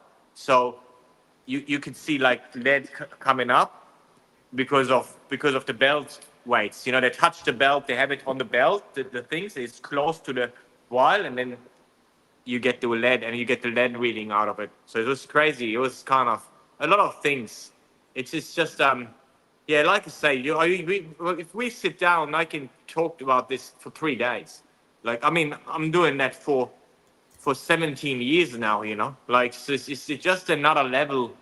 As soon as so realistically, you know, I always told people, look, you guys are doing it half an hour a day because you go on work, come home, and then you care for your tank. Yeah. And I'm doing it 17 years, like 12 hours a day.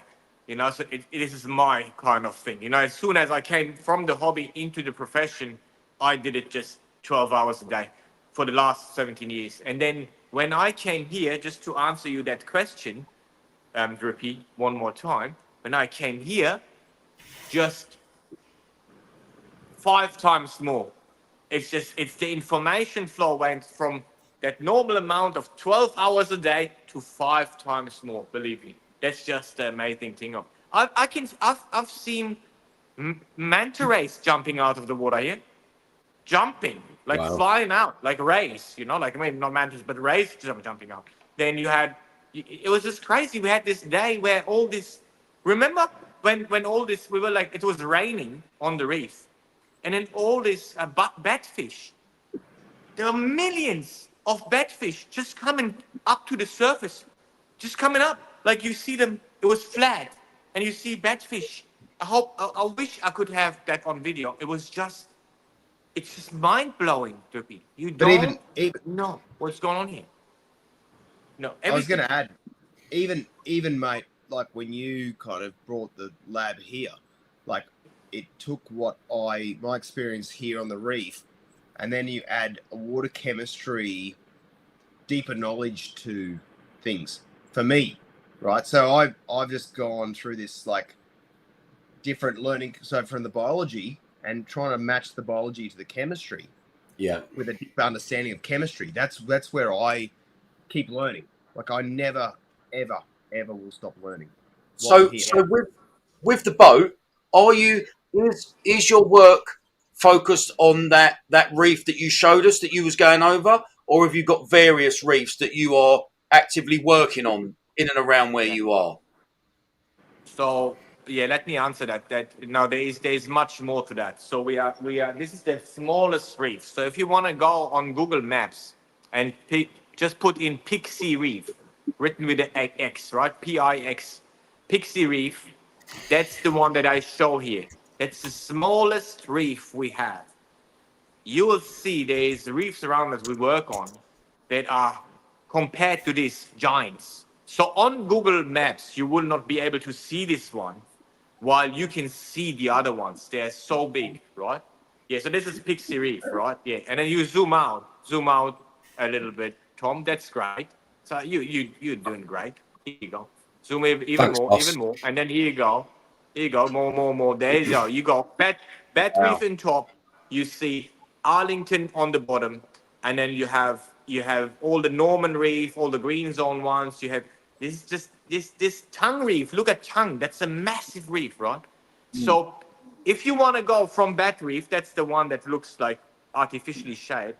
If you want to go from the north from this point to the other side of the reef, that takes you at least 40 minutes with our boat. It's 450 horsepower, right? So you will take 40 minutes at least to just cross that reef. Can you imagine how much coral and how much different species you'll find of one of these reefs? It's just impressive. So when you see the coastline there, and then we go to the edge of the reef. So see the edge of the reef, the really deep blue one that is kind of having all these scars in it on the right side right now. This So one. when you go, that's 500 meter deeps. That drops to a 500,000 meter depth, that's right? the continental shelf. Yes, it is. So when you want to go from the coast to this point, we can reach it in 1 hour and like 10 minutes, right? But it's 60 kilometers away. Wow. It's 60 kilometers, at So least 60 kilometers. are you ever out on the boat overnight, stay overnight, and then like you do night trips or no? No, not yet. Not yet. I We're used we're to, not prepared for that yet. I used Not to on live on our a boat. boat.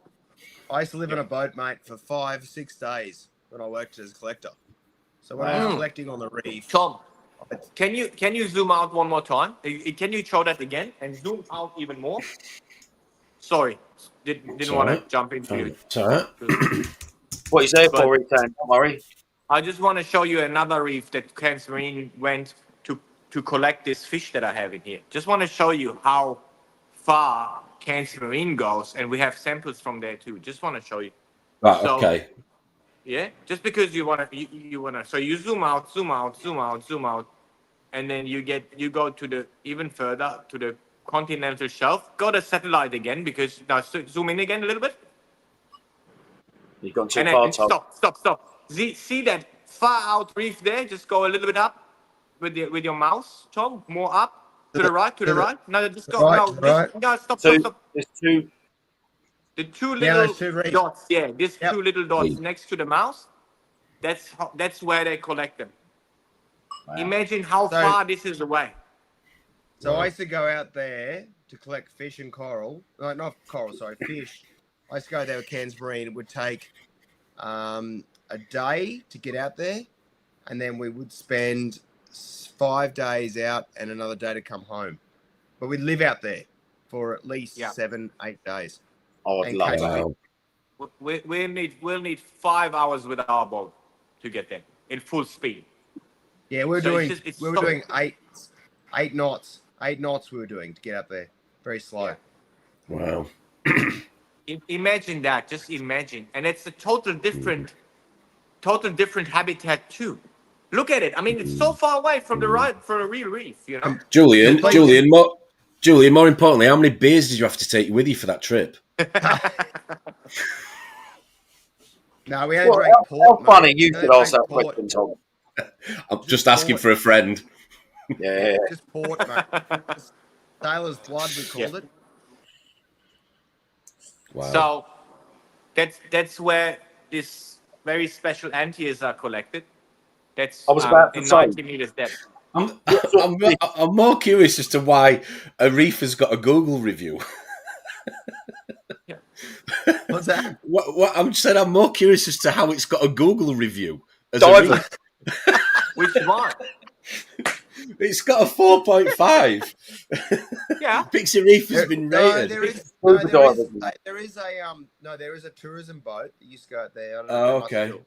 So there's a boat that Okay. goes out there, takes people out.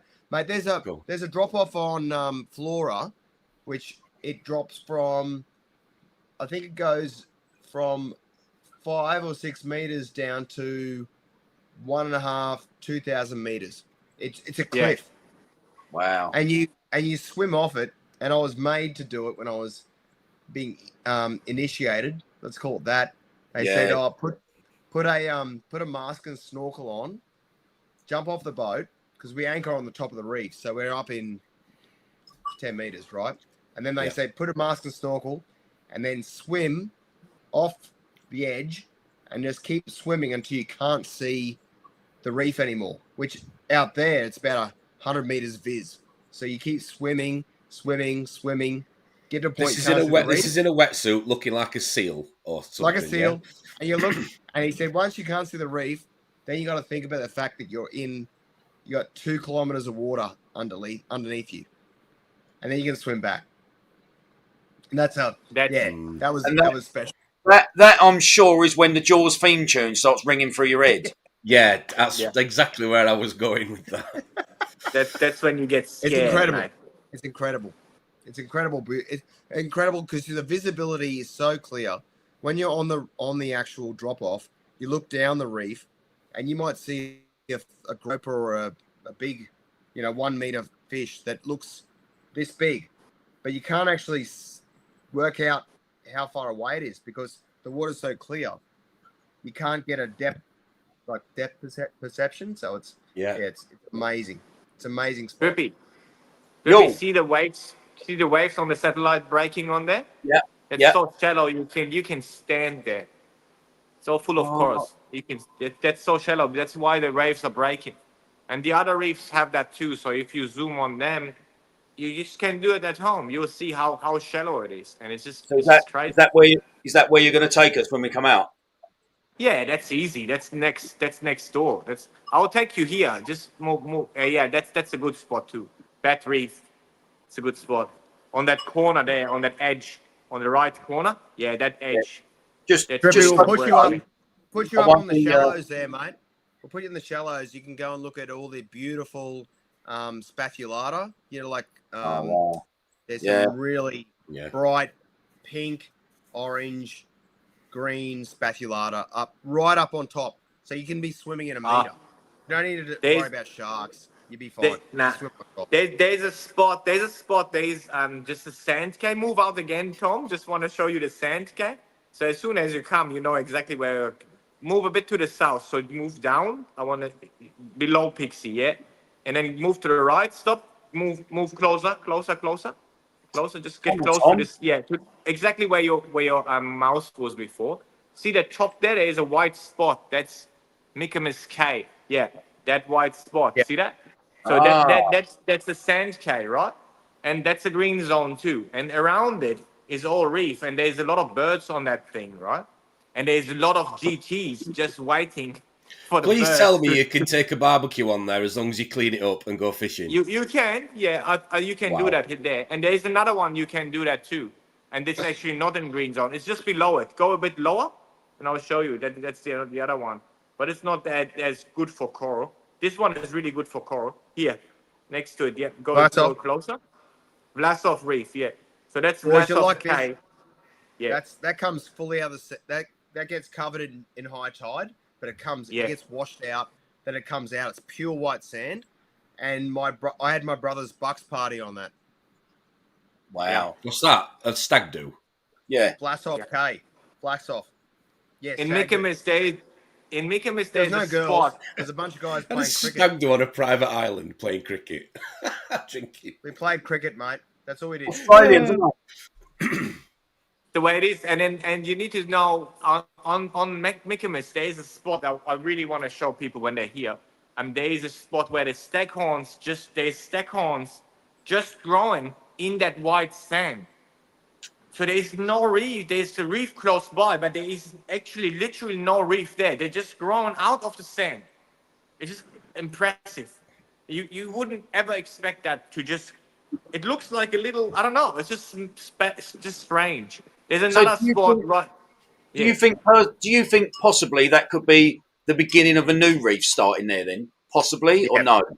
Yeah, I reckon definitely. there's rock under. Yeah. Wow. Yeah. Wow. There's underneath is rock, so they grow and then sand comes and covers them. But Yeah. then they keep growing and they kind of protect that area, so more sand will accumulate there. Accumulate. And Yeah. it maybe that was the start of Michaelis anyway, you know. So it's pretty impressive. Really big, nice thick blue stags, unbelievable. You know, we'll have So one of them in would you this get- tank too. Would you get microlados in and around these areas? No, I'll show you where. Just move out. Move out. So you need to move out a little bit further. So microcladus is on the edges of the outer reefs. They will have on the drop-offs and where it's going deep. Like see that little ones. They are everywhere in that area. I've seen them, but where they collect them might be an area where you have them more often. To just collect quite a bit of them. So. Yeah, that's kind of the reef, Saxon Reef and Norman Reef and stuff. I have seen them there. Yeah, those ones Also- out like you're in the zone there, mate. They'll be out there on that shelf. Yeah. Like close They're to the on shelf. them on that That's one. the see. most. That's the cleanest. Generally the most. The water doesn't get the nutrient, so it's very low Right. nutrient, and they'll be Right. on those front edges. See those front edges, Yeah. not the Yeah. inside. Yeah. They won't be on the inside because the prevailing winds and currents are south easterly. So Right. Yeah, see what the reefs are that shape. You look at them; they're all the same shape. this Yeah. this They got shape. that. Yeah, this L shape. Yeah, That's because the front edge is waves- topping. yeah. We call that the pressure point. So it's to the point where the water hits the reef most often. See, That's that where is you have different pores. That You is see the that? information straight away. That's the information by being out on the reef. So reef savvy. That if you weren't doing that and testing the water around those microlados, right, they would be lumped into the same equation as some other aquapora in terms of they're found in waters with phosphate around 0.05 to 0.01. Do you know what I mean? And unless you're out there on it, seeing it, doing it, taking the samples, that is the reef smart.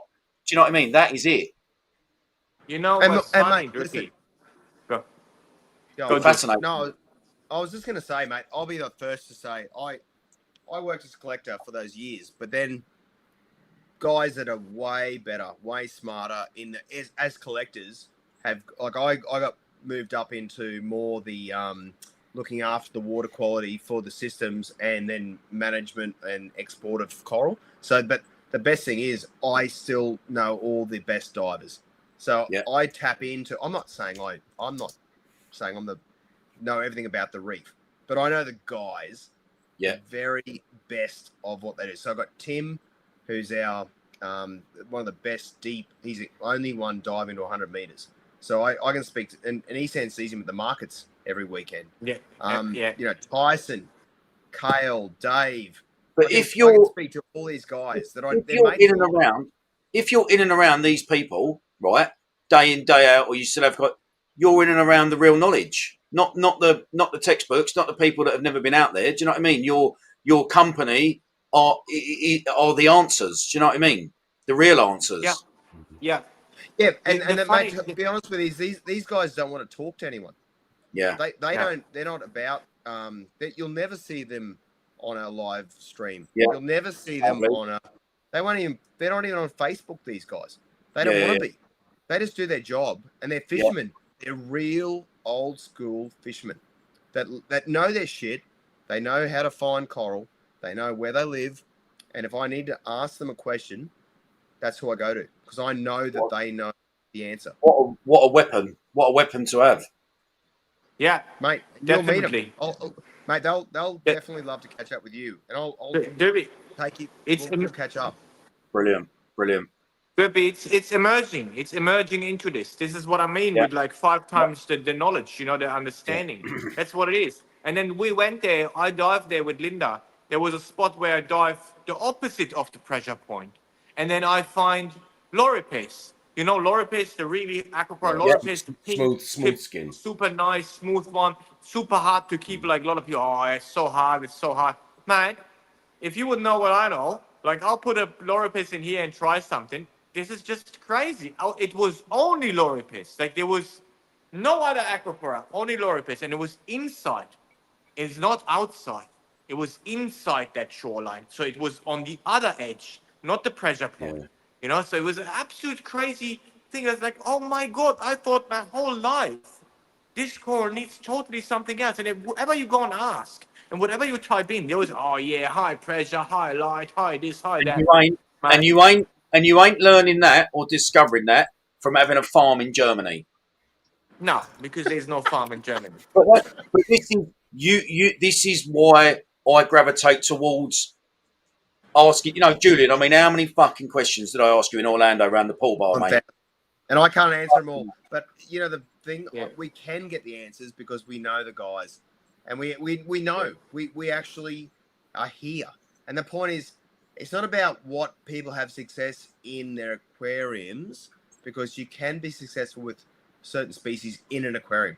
But what wouldn't you rather know what that coral is coming from, their natural environment? Well, that's the Because then you can fascinating get part. the growth and the color that they live Good. when on the reef. Drippy, can Yeah. I just jump quickly on that farm thing, the farm argument? So look, in my opinion, just to let you know, in my opinion, there is no farm as long as people do not make money only with that farm. Like really, just it is a farm in literally as a word means it's a you know a company buy kind stock of in, structure. Yeah, you grow it's a it, company and you send it. you sell it and you make all your money on it. Then it's a farm. I don't think we're there yet. I don't like this information. I don't. It's coral fraggers. It's a fragging grow out system. It's for me, it's not a farm, right? Whatever people say. So a farm would be the next thing that would be close to a farm is what Vincent Chaliers is doing. So you farm it in the ocean, right? Because in Europe, with your high cost of energy, a farming structure is just not economic. So Yeah. people would raise up, buy in and sell, and that's still wild coral, and all of this coral are still wild. So I don't like the word farm, you know, because if I'm done with this tank, there will be corals I clip out that this is not a farm. You know what I mean? Like, so just for that. But realistically, look, when I started, there were people saying in Europe that potassium will kill your coral if it's gone too far up, right? So they were just basing that on a guy that did it in a farm, and he was saying like, "Oh, I had 3 people had high potassium, and all their coral died, and Yeah. that's it." And then this is going around the world as the information that potassium is killing coral. Back then, in America, nobody was thinking about potassium. So when I started testing, I found potassium levels in the UK, in America, of 800. It's double the amount that is in seawater, right? And nothing was dead. Nothing happened. So this was misinformation created in a farm because people wouldn't look into it. There were some other reasons, you know. And Yeah. I see that permanently happening right now because people buying ICP machines, they test water and they just, oh, look, I have rubidium or my barium is too low. Or, you know, all this stuff is just misinformation. I'm sorry. It's just not right. And it's created from that point of view, from that anecdotal kind of working with tree aquarium kind of things, you know. And that was something that the guy asked about the Triton method is we have this setup, and this setup is actually a framework that is always the same. So we can actually find out with this what these elements do too. You know, just to have that in mind, the scientific way of thinking of Triton helps you to create real knowledge, while this chaotic thing is just a lot of it is just creating a misinformation, to be honest. You know, that's a bit of a problem right now. Just go, And sorry. that Sorry. and that comes back to the point I made earlier about the longer you're in this hobby and you have your own experience on your own reef tank, when you Yes. do your own research, however you do that, find out how you think. Look at the people who you're taking advice, whatever YouTube channels you're watching, etc., etc. How are they gathering their information? Where are they getting it Yeah. from? You know what I mean? And it was That's literally what me, Rob, and Darren was sitting around Rob's garden table talking about yesterday. In terms of you gravitate towards who you believe is giving you. This is why I asked Julian you so many questions, mate, because you're out there on the reef, and guess what? That's what I'm trying to do behind me, like we all are. Do you know what I mean? So how would I not when I had you guys there? I mean, look at that, fuck me. that's How would I nothing. not? That's nothing. No, I know, but it's just beautiful, isn't it? Just Oh my coming back, god. you know, just same point. I mean, listen, I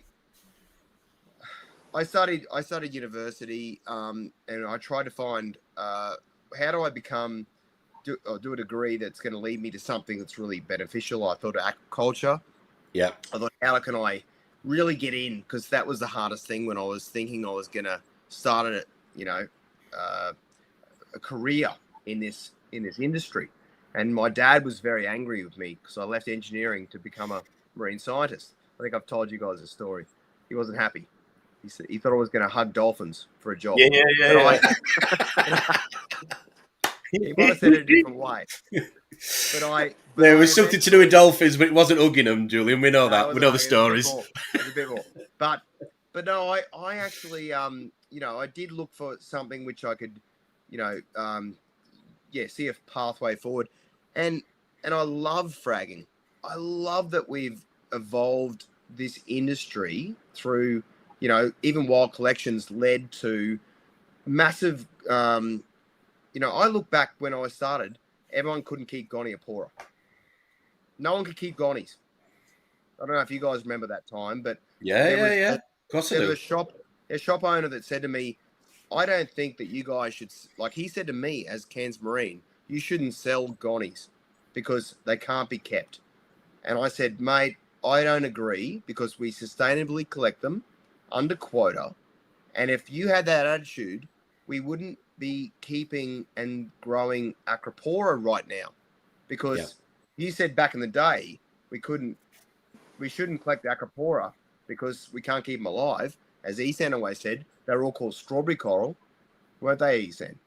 Just strawberry coral. Strawberry, all of them already. And they died. All of them. They all died. They all died. Right. Matter of By a time. strawberry coral. Yeah. Yeah. So then I was having this discussion early 2000s with this shop owner, and I said, mate, no, we need to keep collecting them sustainably so we're not affecting the wild population, to allow us to advance as a hobby. And then we're going to find out the secret. We'll work it out. I'm sure we will. And we have. Mm-hmm. You know what I mean? Like, we have.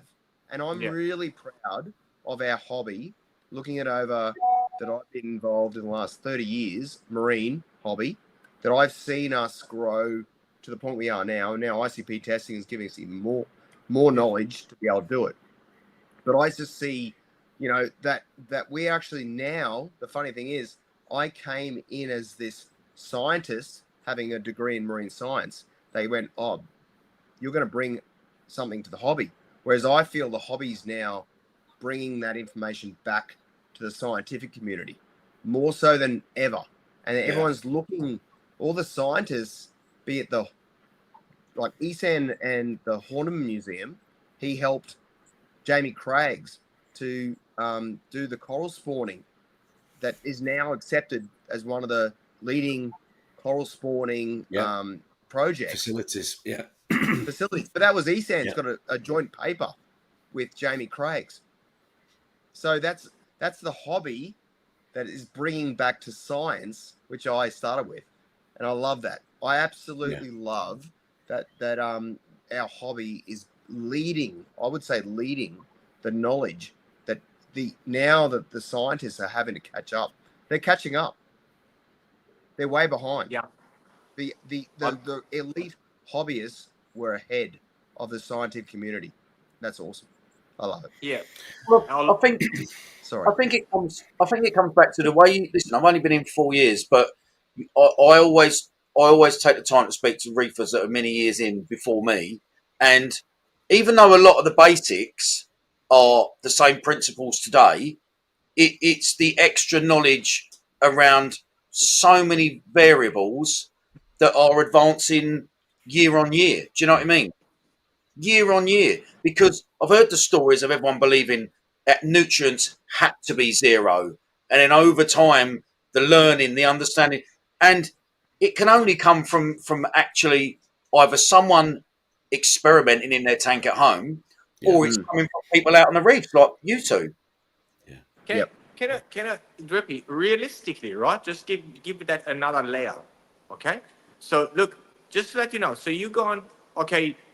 Somebody said to you, all the nutrients need to be zero, right? In that time, this information came out. There was no ICP testing. So what you did was the droplet test, and they don't go that low. So they show you zero, which is not zero. It's just like under the detection limit, right? Yeah. So, this kind of thing, you need to understand it.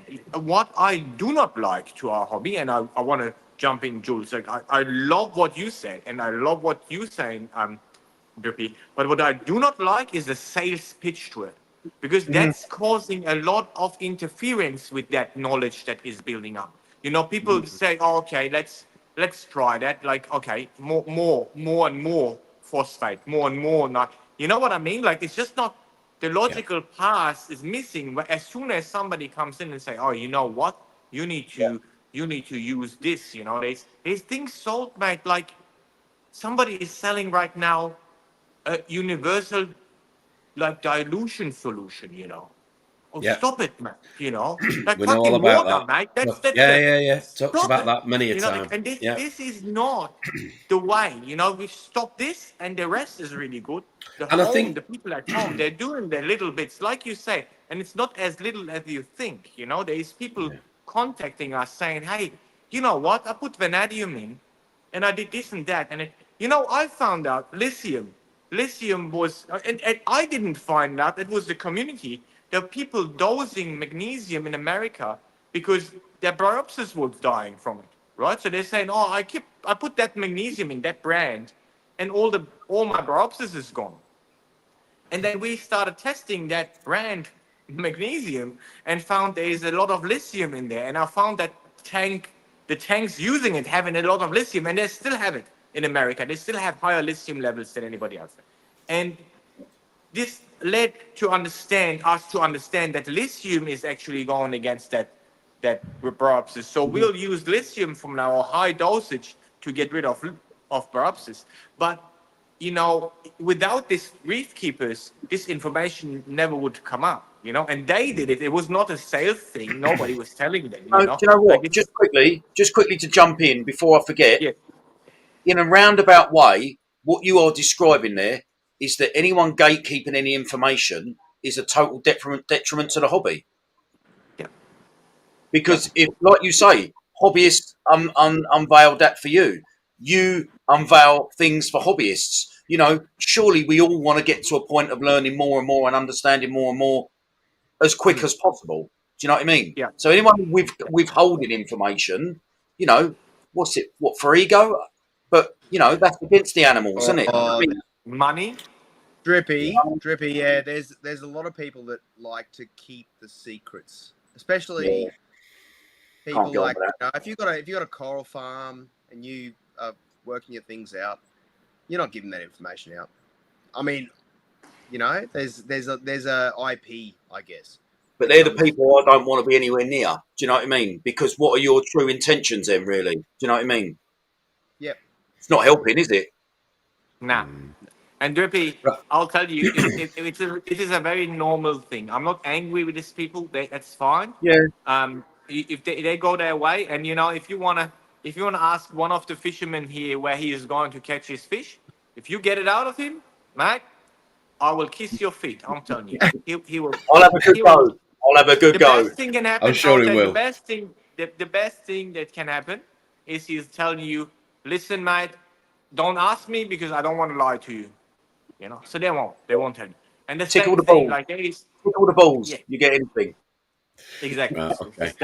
You We're know? just getting up. So- We're just getting up to Yeah. the last 10 minutes. So if anybody's still right. watching with us, thank you to the 35, 40 of you that are still tuned in. If there's anything you want to ask either Ehsan or Julian or both of them that we haven't covered this morning, please throw it in the comments before we wrap up in the next 5-10 minutes.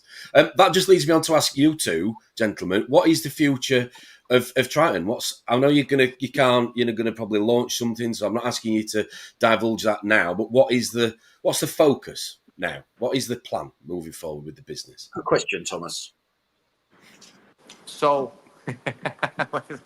so right now, I think mainly a lot of people think that chemistry is all done, with reef keeping. And what I'm seeing right now is a lot of people going the wrong way. To be honest, like it's all getting super complicated and stuff. Like you have all this MS testing and whatever coming up with all absolutely crazy, what nobody needs, honestly. But realistically, chemistry is not done. Right, so I'm very sure it is not done. We are very much working on the next level of chemistry, and I think we can't tell you too much about it, but I think this is the focus right now. It is still chemistry. A lot of people do not get it right, or we can't. Like, I'll not say you do not get it right. We're still working on this setup and Triton method and stuff, but there's big things coming even in practical sense. I hope we can reveal something in California on Reefapalooza, but we're really working on it, and it's a lot of work. Go, Jules. Can I just say something? It's not about what we got coming, but I can say I've seen a trend that it concerns me. Yeah, go for it. I see that the hobby's moved more towards man-made solutions to everything, which I see, be it bacterial supplements, man-made rock, moving away from nature. So I guess what I see, the trend that I've seen since being in the industry since 1997, I see this problems that people have dinoflagellates, cyanobacteria, all these things, which I think comes back to what I call a sterile tank syndrome. Everyone's trying to get away from nature and just have, they're scared of sustainability of rock and the hitchhikers that come with their live rock. And that causes so many problems in the hobby.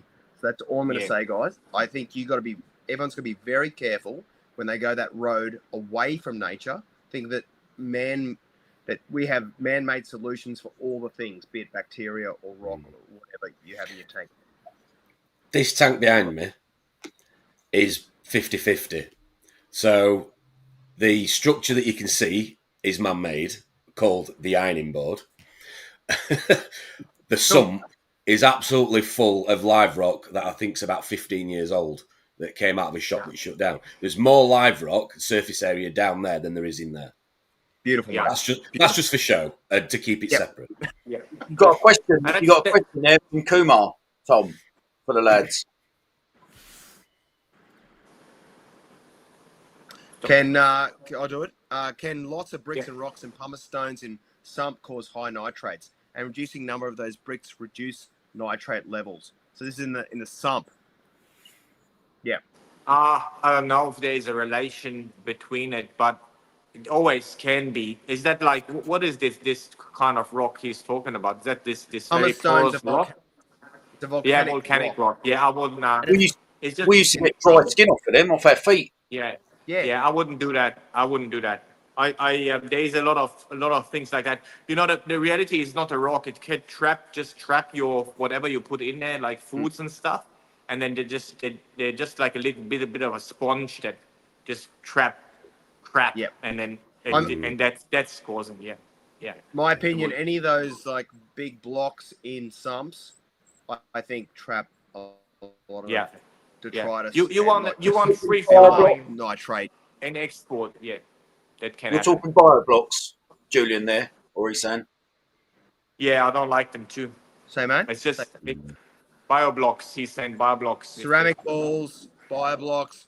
I don't like them in the sump anymore. I think all your stuff has to be up in the tank, ripping around, and live rock down below. That's it. That's my opinion. Yeah. Interesting. We'll also. I wanted to tell you to repeat. We're getting on Wednesday. We're getting boat out of the water and get it serviced. So after 2 years and like rub it in. amount of. Sorry. Way to rub it in, mate. Thanks. We're getting it ready for you, Drippy. We're getting it ready for you, mate. We want to make sure it's going fast when you get here. Thank you. We'll put a Starlink on top of it, so we will have lives out there. Can you get a cockerel? Look. Oh, other way. Fucking there. Can you get a cockerel on top of it for when I come out? Yeah. I'll do that for you. We have a flag. We'll have a runner flag for you. Lovely. No problem. Perfect. You've got some serious flow in that tank behind you. There was a comment earlier. It's looking good, mate, that behind you. That's good. Yeah. So, sadly, the corals, although you can see a white spot there where one of the fish knocks Mamilli's currently face down in the substrate, I noticed this morning. But going back to Julian was on about, I've had 3 losses in a week, mate. Yellow long nose, copper band, and my wonderful, very expensive Potter's angel has gone missing. No. Yeah. Oh, you're joking. You didn't tell me that. Well, I haven't really told anyone, mate, to be honest. Funny enough, I said it to you yesterday to Rob and the boys, but I'm hoping he's just very tired and he's having a very long sleep. But the chances are he's long gone and the shrimp, urchins and whatever else has probably gobbled him up by now, I would have thought. So I'm hoping there is not a horrendous fish disease in my tank at the moment. So I'm shitting my pants. Just wait a second. Go back to me, mate. What were the species that died? Just tell me quickly. Yellow long nose, which I had noticed. I'd noticed what looked like ick on him, and under the blue lights, I noticed what looked like a fucking lot of ick on him. The copper band. Listen, their behaviours before they died were absolutely fine. They were eating like pigs. The Potter's angel, I noticed of an evening, his coloration towards the back half of him he would look very, very pale, like he was washed out. But then in the day, absolutely fine. And I thought, oh. But when I saw this ick, obviously, listen, the absolute truth is, I'm not going to lie to anyone. I tried to buy it. I gave Tom my UV. I tried to buy a second-hand UV on Marketplace, right, just to try and keep the cost down. That took so long. In the end, I went and bought a brand new one from AAC on Friday. And obviously, it's too late for those 3. But my thought process, listen, if it's something horrendous in there, I'm fucked regardless. So any stress events that happened prior to this happening? Not that I can think of, mate. No. Boys, I'm on 10% on my Yes. phone, so I'll possibly drop out. Well, message me. I'll talk to you more about this. Yeah, lovely. Okay, no, we'll stay on after and have a chat about it. Okay, right. But no, thank you ever so much, Ehsan and Julian, for coming on and sharing everything. Thanks to those of you in the audience that have stayed with us throughout. I hope it's been entertaining, interesting, and it's been definitely great for you guys to share the footage that you sent over. Really do appreciate it. So enjoy the rest of your bank holiday, whatever everybody's getting up to this Sunday afternoon into Monday. And we will see you all on Friday. Thank you very much for joining us. Thanks again, Ehsan. Thanks, Julian. Meet you in the green room for a second. Take care, everybody. Thank you. Bye-bye. Up Spurs.